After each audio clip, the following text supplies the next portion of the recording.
سلام، خیلی مخلصم. بعد 5 روز تلاش برای ساخت مینی سریال پسرخاله کلی زحمت کشیدم بچه‌ها.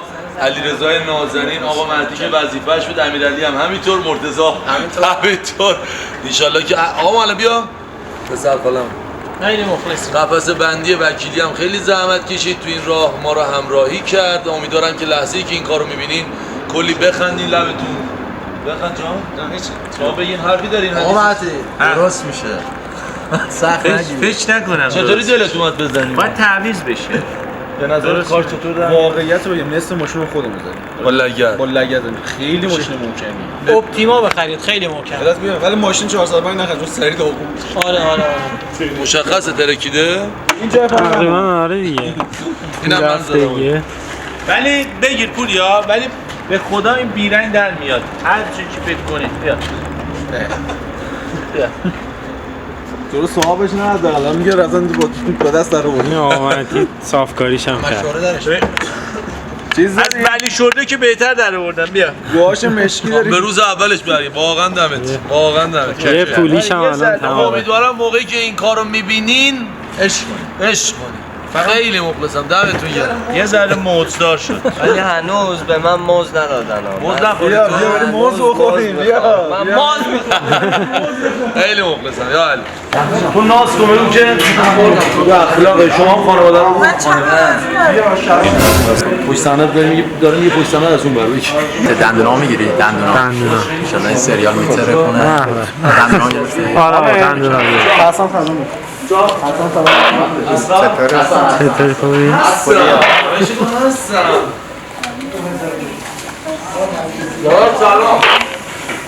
خیلی مخلصم. بسته است.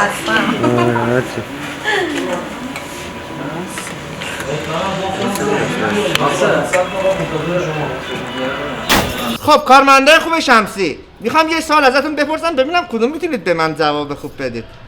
3 ملاک اصلی به ازدواج داریم. اولیش کی میدونه چیه؟ تو نمیری دیروز تو یکی از دعوامون 60 به 3 بودیم، زدیم با خاک یکسان کردیم. تو همه 60 نفر رو زدیم؟ داش با یه چیز انتظار داشتی چیکار میکردی؟ تفنگم داشتی با اون صورتاتون؟ اصلا خفندن درگیری تو چی بوده ها؟ ما یکی از کوچیکترین درگیریام که دیروز رخ داد اصلا روم نمیشه اینجا عنوانش کنم. کوکا 400 نفر چپم بودن، یه استادیوم آزادی راستم زدم، همه رو اره کردم. کوکا نذاش شما تا یه خار رو صورتم بیفته. داشتی انتظار داشتی آقا کات آقا ببخشید. آقا این چه اصلا قدرت کار رو نشون بدم که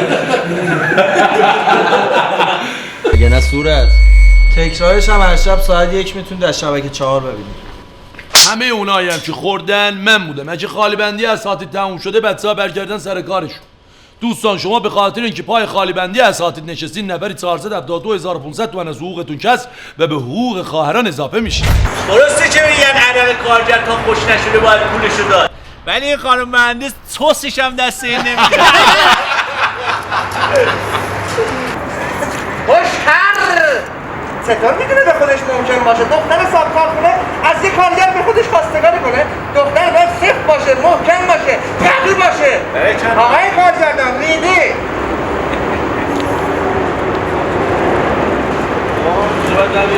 بیا با هم بریم ما بازی کنیم.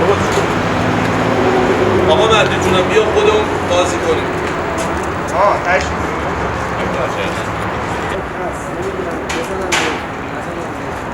میخوام بزنم ولی اون نمیشه. آقا رضا راحت باشید، شما مثل برادر بزرگ بنده هستی. نه برادر که نه، من راستش من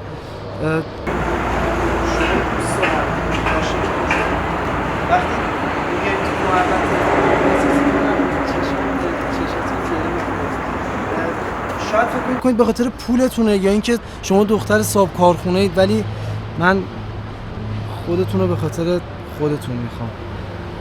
اینم بگم اون چیزی که شما دنبالش هستی تو من هست. چی؟ مردونگی جنم. 3 2 1 چی؟ خودمون بازی کنیم؟ بفرما بیرون آقا، من نورش شد. چی؟ خودمون بازی کنیم؟ بفرمایید بیرون بابا، ما درسشو خوندیم زحمت کشیدیم، شما اومدید 4 تا از رفیقاتون بهتون میخوادن فکر کردید بازیگرید. بفرمایید بیرون.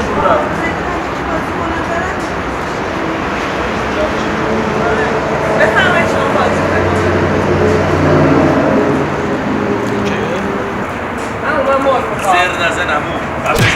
خدا.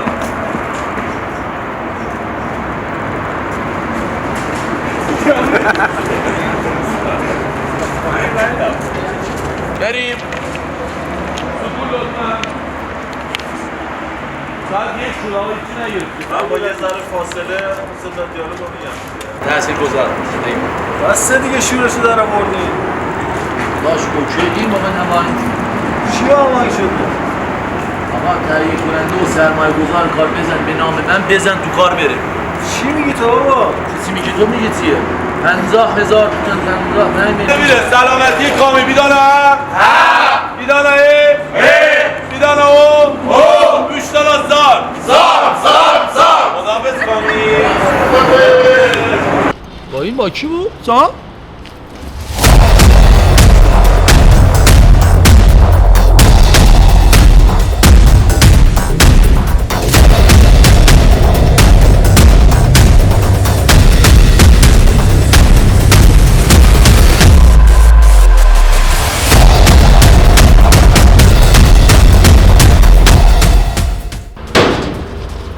و از اینا هم پول در نایمد همش تقصیر توه خدایا من کلی دونه موز خواستم فقط. تا اینجا هم که نه شما یه فکر دیگه زده بسارید چند تا جوونه امشب اینجا میخوام مهمونی بگیرم.